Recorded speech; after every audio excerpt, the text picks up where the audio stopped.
Do you have a story to share with the world? Of course you do. We all have stories to share. An Anchor podcast allows you to share your interests in a way that connects to others all across the globe. If you have been considering starting your own podcast and don't know where to begin, Anchor makes it easy to record, edit, and publish with the click of a button. You can even add music. Whether it's crime dramas, self-improvement, paranormal adventures, or tips about parenting, you too can share your unique imprint on the world. Download the Anchor app or go to anchor.fm to get started today. You've got this. I believe in you. Welcome to the Existential Empath Podcast. My name is Tanya, and I am an intuitive empath. My intention is to share valuable tools and techniques that I have learned so you can tap into your own inner healer naturally and intuitively.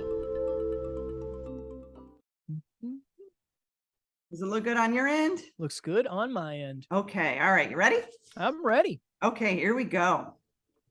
Welcome back, everyone. So today we are going to dive into some pretty heavy topics, but we're going to bring light to them. So we are going to discuss from suicide to success, understanding the lessons in the losses. We're also going to dive into how do we overcome fear and what is the importance of being vulnerable. So today's guest has had quite the experience in some of these areas, and I'm really excited to have him on my show.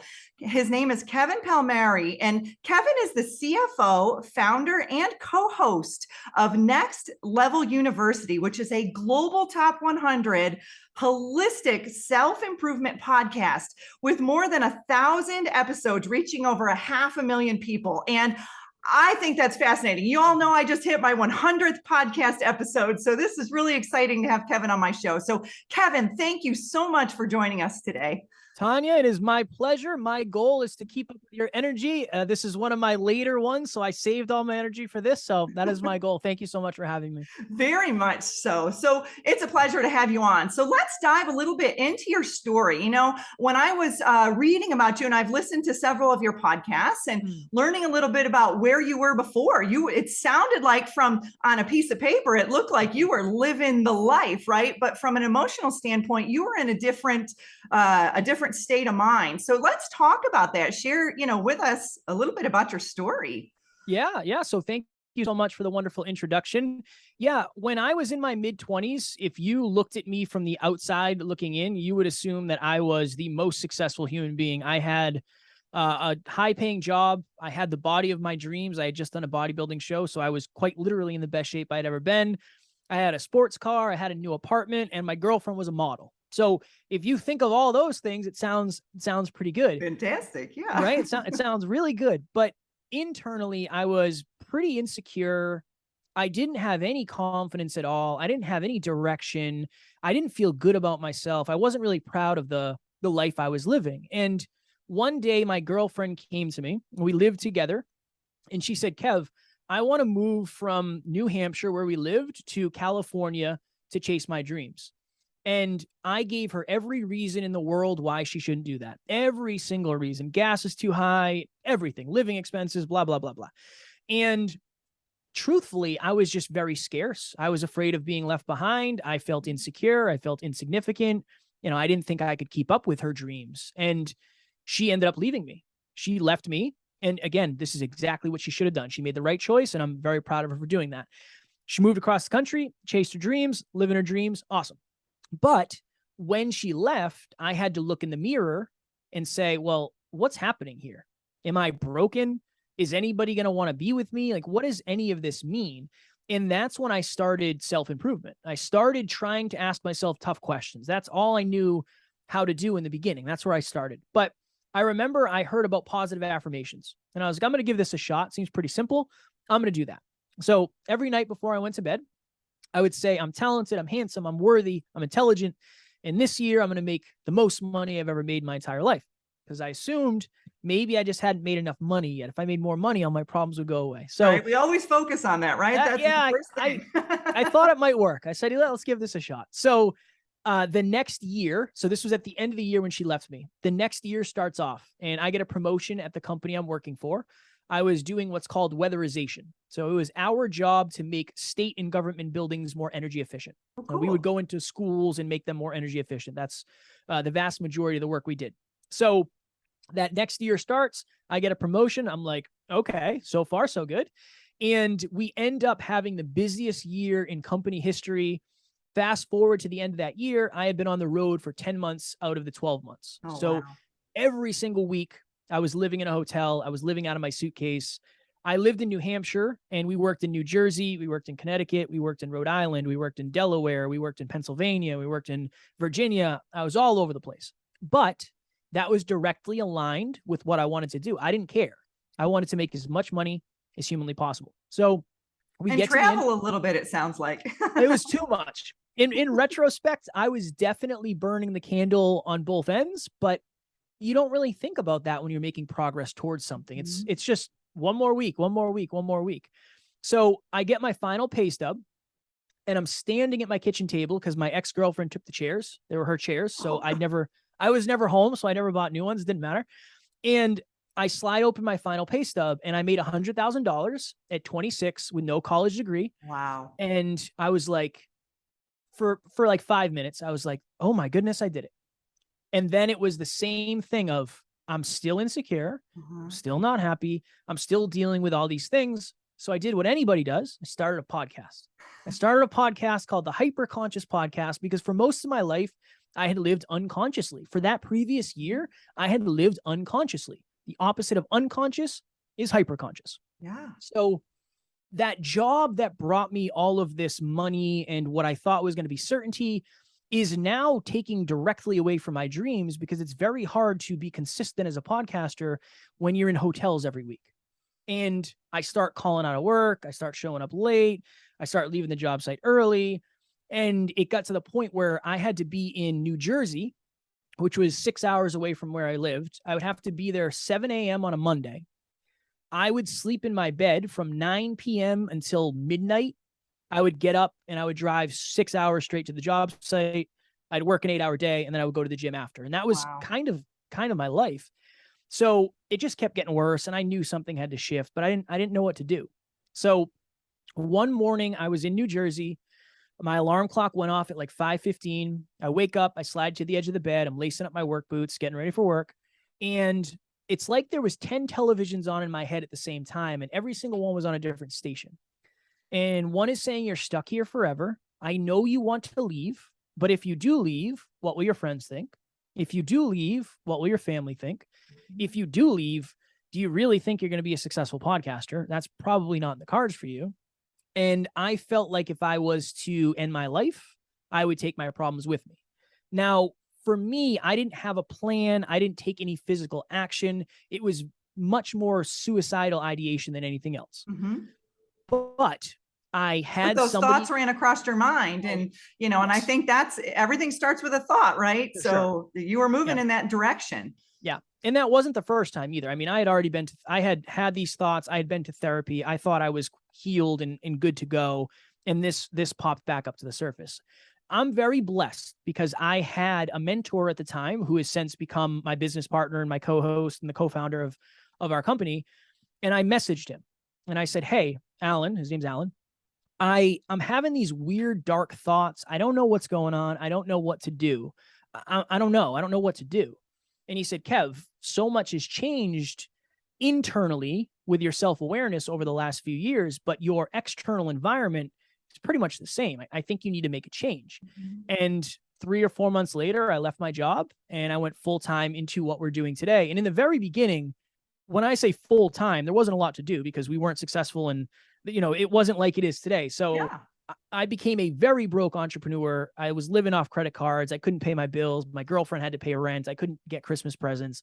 It was a challenge in the beginning, but that's how it all started. Yeah, it all started from the necessity of needing to make a change, going all the way to heck no, and saying, well, I'm willing to bet it all on heck yes. And that's how it started. Yeah. And let's talk about that. How we shift when we shift our internal, it takes a little bit of time for us to shift the external. Because I very similarly to you, I was working in healthcare for 15 years. I was burning both ends of the candle. I was exhausted. And I knew I was kind of vibing out of that traditional medicine type the environment, and I was moving more into a more holistic type environment, but my energy wasn't matching up internally with my external. And so I went through the same. And when I wasn't making that shift externally, I was going through a tremendous amount of pain in my body. So my body was actually telling me, hey, Tanya, it's time for you to make the leap. So one day I went in, I quit my job. I was out of there in a month. I moved across the country. I moved from Florida all the way out to the Pacific Northwest. I knew I needed to make some significant changes because I had made them internally as well. So let's talk about that. Let's talk about, once you make that decision internally, how do we move forward externally? Because that's where all the fear comes up, I think. And that's what we need to talk about, is overcoming all the fears of what will they think? What will everyone around me think? So talk a little bit about that and your experience and how you overcame those fears of taking the step. I'm very blessed because I don't know if this was by design or just the way it worked for me, but my community, the people around me, I have a very small circle, and for me, it's been designed that way, but everybody in my life was so supportive. Like, Alan was so supportive. My roommate and best friend at the time was like, yeah, quit your job. Like, if you can't pay rent, don't worry about it. I make enough money where it's not that big of a deal. Like, we'll get through this together. It was amazing. That's awesome. So I'm very blessed where I have a really, really impactful, positive, supportive community around me. And I realize that's not the case for most people. But I think what most people need is they need permission. I really believe that when I texted Alan, or I texted him that day, what he did was he gave me permission. He said, quit your job. Like, go do something else. Where if I messaged somebody else, they might have said, well, you need a job. I mean, come on, be realistic. You're not going to be a podcaster. So just to the beginning of the point is, I believe that your community is going to determine how easy it is for you to make these steps anyway, because they're going to be your sounding board. And if there's any scarcity or fear in them, they're probably going to unintentionally, subconsciously pass that on to you. And that's going to be a challenge. For me, again, it's not normal and it's probably not typical, but when we started talking about it, I was like, I'm going to do this. This is happening. And I'm going to quit my job, and I'm going to be broke, and I'm going to figure out a way to do it. So it was very much momentary for me, where I said, you know what? I have a partner who's already doing this. I need to go all in. And I remember my grandmother asked me, she said, you're going to go look for another job? And I said, no, I will never punch a time clock for somebody else. I will die trying. Like, I hear you. I'm do this, or I'm going to die trying. So my experiences aren't necessarily typical when it comes to that. So I just want to make sure I put that out there. Yeah. But I think that most people should do more. And I know it's not necessarily easy, but I think most people should try to do more transitional work. So this is the analogy I use. We had somebody on our team who wanted to come full time, but she wasn't ready to come full time yet because she had another job. And I said, well, you have to understand, no matter what, you're going to have to crawl through mud. It's either going to be crawling through the mud of working full-time both places, or crawling through the mud of being broke in the transition. And that's up to you. You can do it however you want to do it. I think for most people, it's probably better to be overwhelmed with transition than it is to be stuck out in the middle with no line. That's what I would say is, if you can take your time, because going from certainty to lack of certainty is very, very triggering, especially if you're a certainty-driven human being. I didn't realize being an entrepreneur was as challenging as it is. So I, in retrospect, wish I did a little bit more research on what I was getting myself into, honestly. Yeah. And I agree with you on that. I did the same. I transitioned. Even though I was working those crazy hours, I started my business on the side. I was seeing clients after hours. I was just really slowly moving into that transition. So by the time I quit the job, I wasn't full time in my other job, my new job, my new business, or what, so to speak. But I was at a point where I was like, okay, I can support myself enough right now to be able to take this leap. Yep. And let's talk a little bit about consistency, because I just started my podcast back in March, and I have been very consistent with, regular shows and keeping the flow moving. And I think for me, that's been keeping my motivation and my excitement, around it. And I've noticed it grow and grow and grow. know. So, what are your experiences with consistency? I know that that's an area where we get stuck, and they said that roughly, what do they say? Like 90% of podcasters don't make it because they don't get past their 10th episode or something like that. Yeah. So yeah, talk a little bit about that and how, maybe that was a challenge or maybe not, for you in the beginning to be able to grow to the point where you have over 1,000 episodes now. Yeah. So I believe the stat is most podcasts die between 7 and 21 episodes. That's like the stat across the board. And out of the 3 million-ish podcasts, I think 75% are no longer in production. So that just speaks to the power and importance of that. This is the analogy I like to use because I think it's visual and I think a lot of people can relate to it. Mm-hmm. Right now, I cannot do the splits. If I tried every day for the next year, odds are, unless there's some sort of physical, disability or lack of capability, I'll be able to do the splits. Uh-huh. Why? It's not because I'm special. It's because I'm doing it more consistently than I was before. So what we have that many other people don't is I have built-in accountability. I have a business partner. So if I don't want to show up, too darn bad. If he doesn't want to show up, too darn bad. So while I can't necessarily say we've struggled with that because we have each other, which I'm grateful for, what I can say is the power of accountability will get you further than you realize. Our team, so we have a 17-person team. Our entire team tracks their habits every single day. Myself and Alan included, everybody can see what I'm doing. Everybody has access to my calendar. Everybody can see everything going on in my life. Mm-hmm. I don't track my habits just because I'm a consistent human being. I track my habits because I know everybody else can see it. That level of public accountability will help you be more consistent. Mm-hmm. It just will. If you say, well, I'm going to go run 26 miles, that's a great goal. And I love that. If you post on your social media, hey, I need to raise $10,000 so I can get my marathon bib. Does anybody want to donate? You will be more consistent in your training because you know there's more to lose if you don't do it. The necessity and the accountability is there. So very few things can be accomplished without consistency, unfortunately.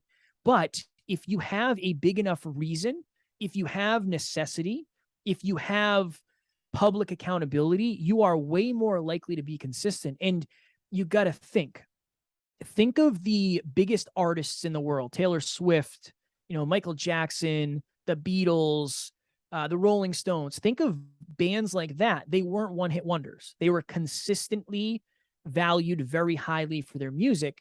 It's the same way in life. The more consistent you are, the more opportunity you're going to have. And if you struggle with consistency, find a peak performance partner, find a coach, mm-hmm. some sort of accountability. It will help you tremendously. Will, so let me ask you this then. How do you balance being in the flow state and being consistent at the same time? If you have someone constantly keeping you accountable, but now you're trying to be in the flow and have that creativity come to you, how do you balance that? Because I worked alone in the office for 15 years, so I had to learn accountability on my own. There was no ifs, ands, or buts around it. So I naturally can hold myself accountable, but I know not everyone can do that, especially when you're doing your own business. But how do you find that a challenge when you're trying to come up with ideas on your own, so to speak, not necessarily with your group, but having that accountability, does that conflict with being in the flow state? Not usually. No, not for me, because when I'm in flow is when I'm doing this. So it's almost like just lead me. I just need to be led to the gate. Once I'm at the gate, everything's pretty good.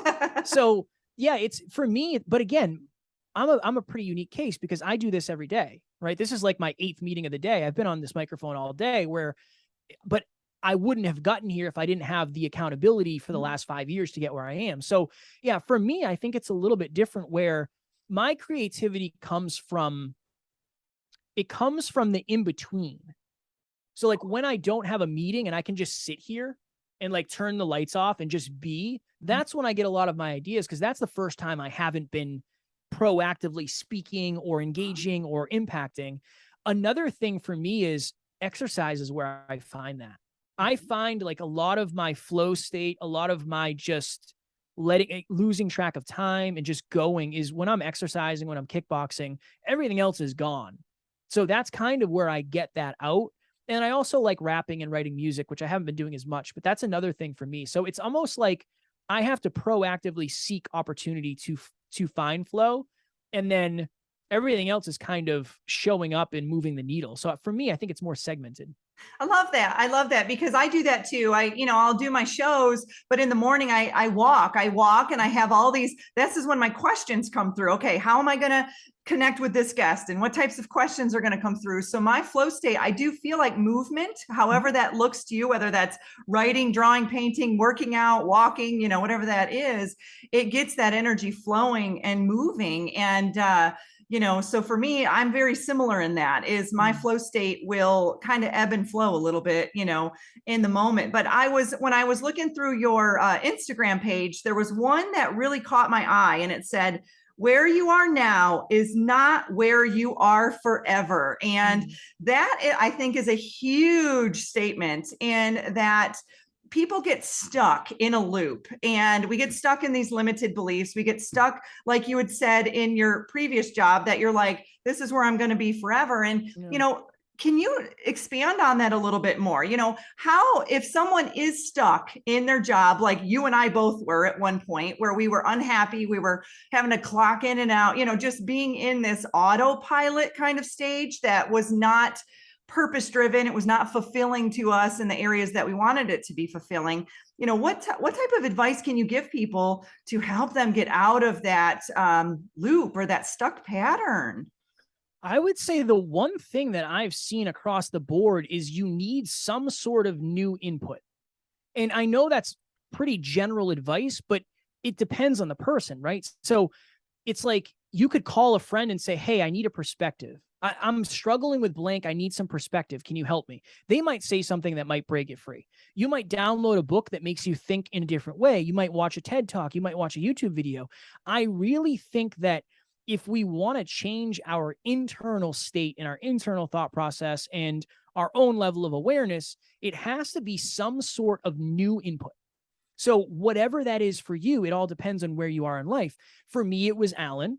For you, I'm not sure. What was it for you, Tanya? What broke you free? That's a good question. I started to go to conferences, just learning about my energy, just learning about how I can shift my internal reality to reflect into my external. And I noticed I was connecting with different people and then they were expanding my mindset on things. So I guess for me, it was just, it was doing different things. Like, I think our subconscious mind works in repetition. It works in images. And it's that typical, if you drive the same way to work every single day, you're going to experience the same things. But if you take a different route, you're going to experience something differently. And I think, like you're saying, completely do something different, do something out of the box. It will shift things up where you will then have different experiences. And I talk a lot about timelines and quantum leaping and how we get stuck on a certain timeline.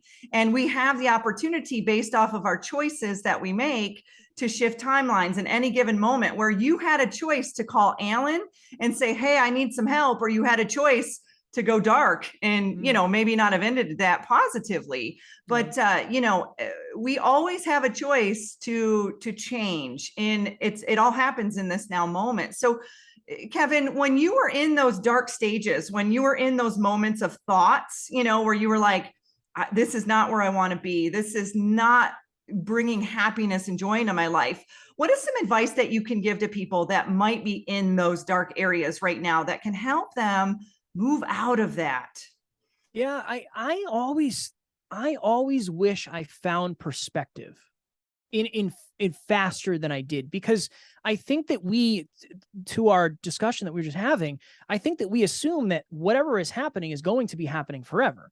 And that's not the way it works. Like, life doesn't work that way. Life is always changing. There's always ebbs, there's always flows. I heard a book the other day, and it's all about money. I think it's called The Psychology of Money. But he was saying that nothing is ever as good as it seems, and nothing's really ever as bad as it seems. It's just our perception of the activity, it's perception of the action, whatever is going on. So I think at a deep, deep level, you have to understand that the future can be brighter.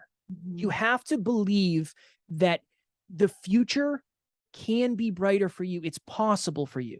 So I think humans must have 3 beliefs in order to take a new action. They must believe it is humanly possible. Is it humanly possible for this to happen? Yes. Is it possible for me personally? Yes, you must believe that. Number 3, will it be worth it?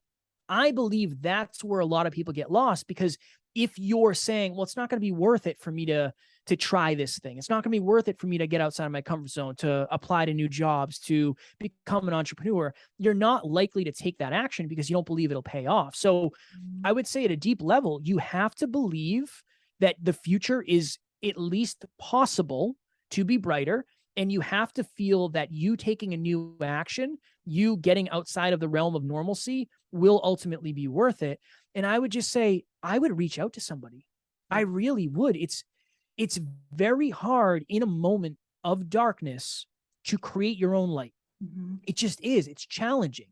It's challenging, but somebody else can highlight something that you've never seen before, and they can give you perspective that you're unable to see. So as much as I would say, yeah, it's important to reflect and check in with yourself, I would reach out to somebody that you trust and say, hey, I'm struggling.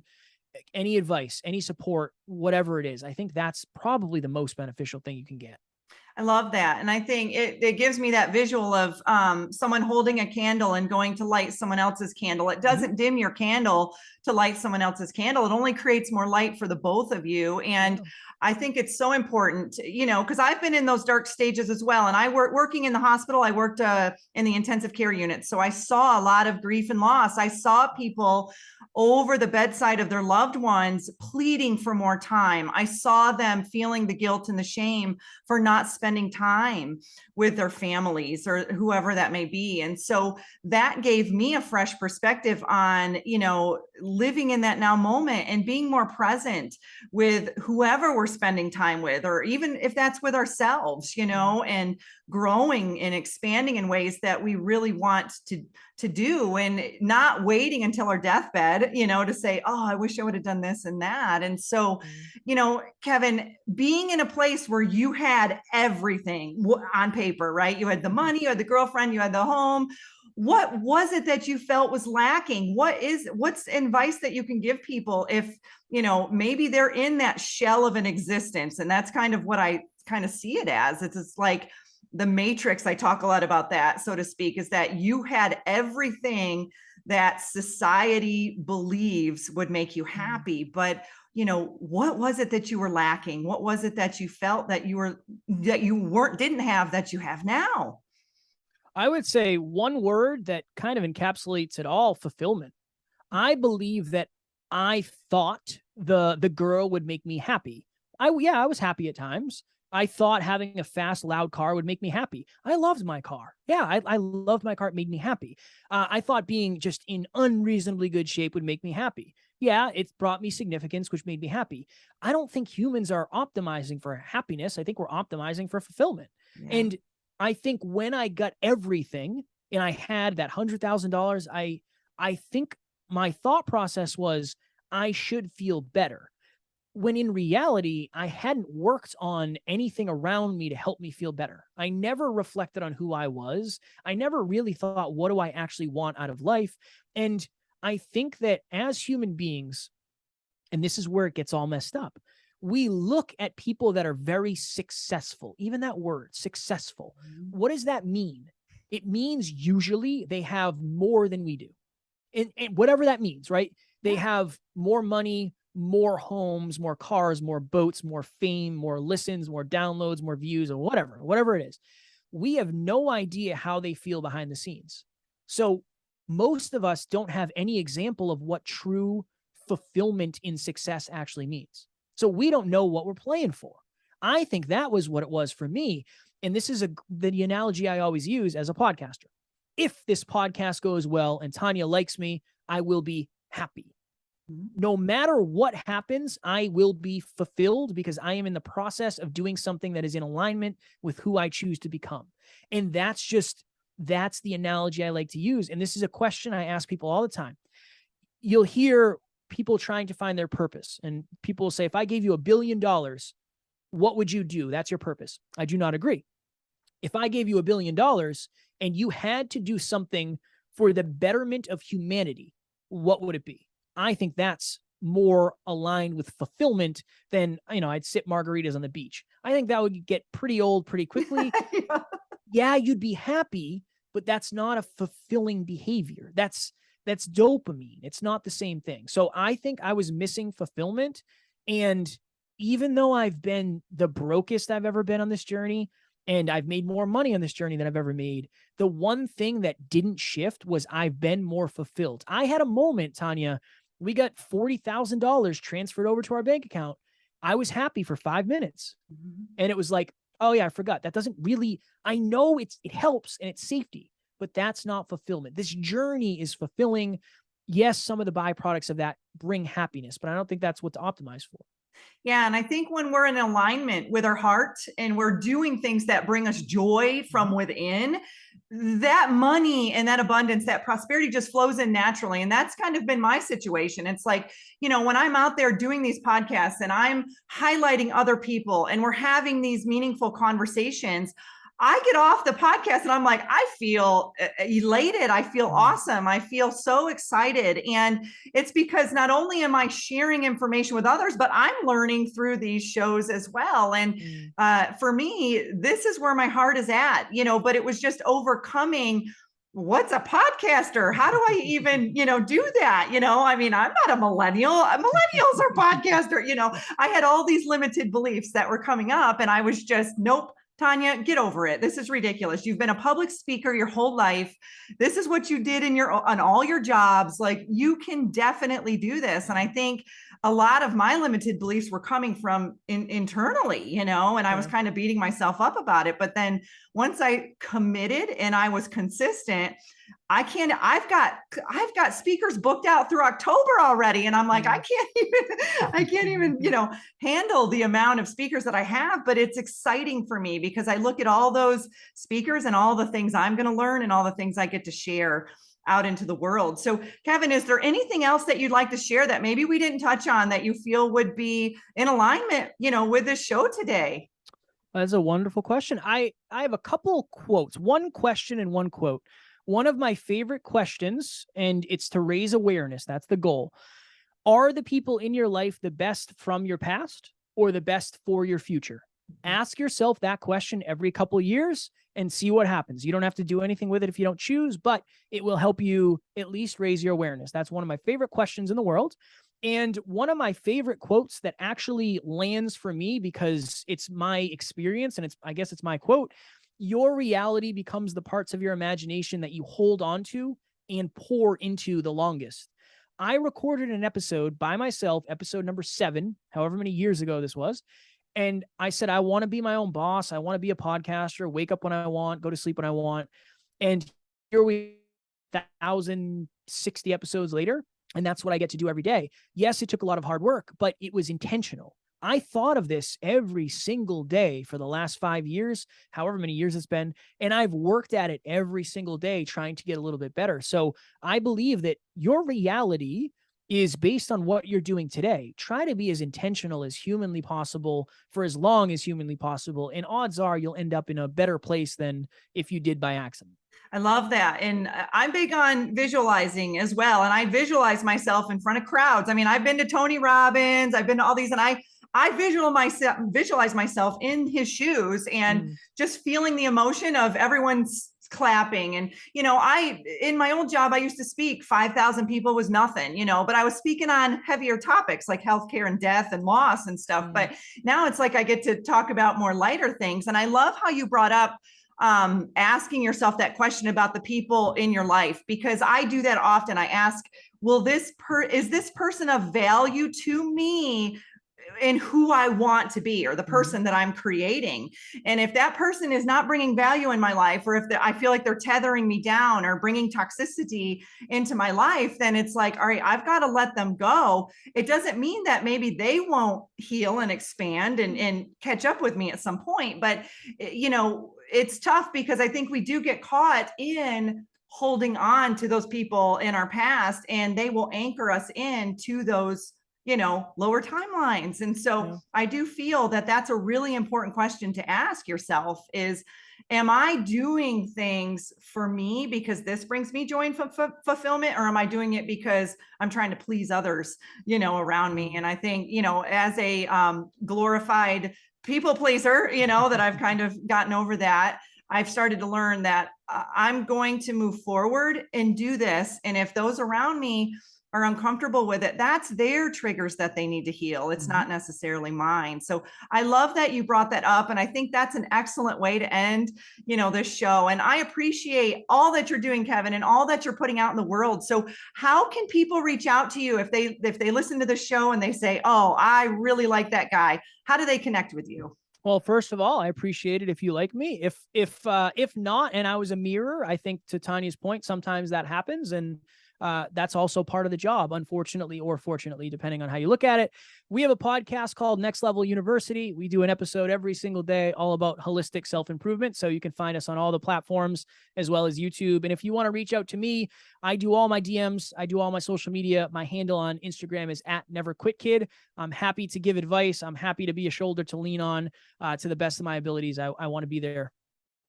Awesome. Well, thank you so much for coming on the show today. And for all of you out there, if check out Kevin's podcast, Next Level University. I will leave all the information below. So it's really easy for you to click on. So thank you so much, Kevin. Thank you. My pleasure. You deserve to navigate your life as an empath in alignment with health, happiness, and abundance. To learn more about the services that I provide, including Beyond Quantum Healing Hypnosis, EFT Tapping, and the Emotion Code, visit my website at www.thesoulcafe.org.